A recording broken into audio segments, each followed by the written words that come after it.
ప్రభు యొక్క ఘనమైన నామాన్ని బట్టి ప్రతి ఒక్కరికి వందనాలు చెల్లిస్తూ ఉన్నాను. ఈ ఉదయకాలాన్ని నీ జీవితాన్ని గురించినటువంటి గ్రహింపు నువ్వు కలిగి ఉండడం అది ఎంతో గొప్ప విషయం.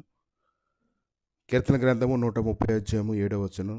ఇశ్రాయేలు యెహోవా మీద ఆశ పెట్టుకొనుము, యెహోవా యొద్ద కృప దొరుకును, ఆయన యొద్ద సంపూర్ణ విమోచన దొరుకును.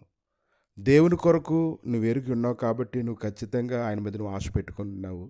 ఆయన యొద్ద కృప దొరుకుతుందని నువ్వు ఎంతగానో సంతోషిస్తూ ఉన్నావు. ఆయన యొద్ద సంపూర్ణ విమోచన అవుతుందని అది అనుభవంలో ఉన్నావు. కానీ ఇదనైనా ప్రభు అయితే నువ్వు నిరీక్షణ కలిగి ఓపికతో కనిపెట్టుకొని ఉండాలని ఆయన ఎంతగానో కోరుకుంటూ ఉన్నారు.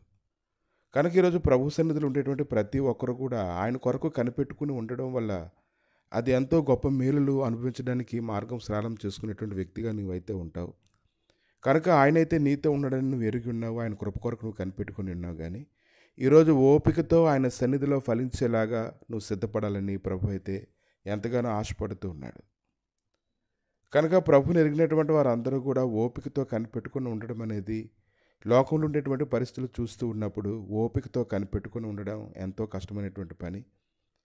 మీకా ప్రవక్త అయితే అంటూ ఉన్నాడు, నా రక్షణకర్త అయిన నా దేవుని కొరకు నేను కనిపెట్టుకుని ఉందును.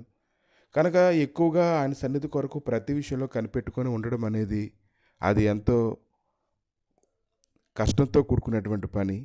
కానీ కనిపెట్టుకుంటూ ఉంటూ ఆయన సరైనటువంటి సమయం మన జీవితంలో వచ్చేటంత వరకు ఉండడం అనేది అది ఎంతో ఓపికతో కూడుకున్నటువంటి పని. యోహాను సువార్త 5వ అధ్యాయము 17వ వచనం. నా తండ్రి ఇదివరకు పని చేయుచున్నాడు, నేను చేయుచున్నాను. సంతోషంగా ఉండాలంటే ఈరోజు ఓపిక కలిగి ఉండాలి.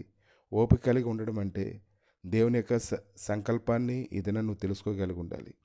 ఎప్పుడైతే దేవుని యొక్క సంకల్పం నువ్వు తెలుసుకోగలుగుతావో ఆయన కొరకు ఓపికతో నువ్వు కనిపెట్టుకుని ఉంటావు. కీర్తన 71వ అధ్యాయము 14-15 వచనాల్లో, నేను ఎల్లప్పుడూ నిరీక్షింతును, నేను మరి ఎక్కువగా నిన్ను కీర్తింతును, నీ నీతిని నీ రక్షణను నా నోరు దినమెల్లా వివరించును. కాబట్టి అసహనంగా ఉండేటువంటి బదులు ఈరోజు దైవ సన్నిధిలో శ్రేష్టమైనటువంటి సన్నిధి పొందుకోవడానికి ఓపికతో కనిపెట్టుకుండడం ద్వారా ప్రభు అయితే నీ అంత ఆనందిస్తారని తెలుసుకోగలగాలి. కనుక ఈరోజు ఆ యొక్క నిరీక్షణ కోల్పోకుండా కీర్తన గ్రంథము 130 అధ్యాయము 5-7 వచనాల రీతిగా ఆయన మాట మీద నేను ఆశ పెట్టుకుని ఉన్నాను. కావలవారు ఉదయం కొరకు కనిపెట్టుట కంటే ఎక్కువగా నా ప్రాణం ప్రభు కొరకు కనిపెట్టుచున్నది. కావలవారు ఉదయం కొరకు కనిపెట్టుట కంటే ఎక్కువగా నా ప్రాణం కనిపెట్టుచున్నది. ఇశ్రాయేలు యెహోవా మీద ఆశ పెట్టుకొనుము. కనుక ఈరోజు ఆయన మీద ఆశ పెట్టుకున్నటువంటి వారు అందరూ ధన్యులు. వారందరూ అధికమైన కృపను పొందుదురుగాక. ఆమేన్.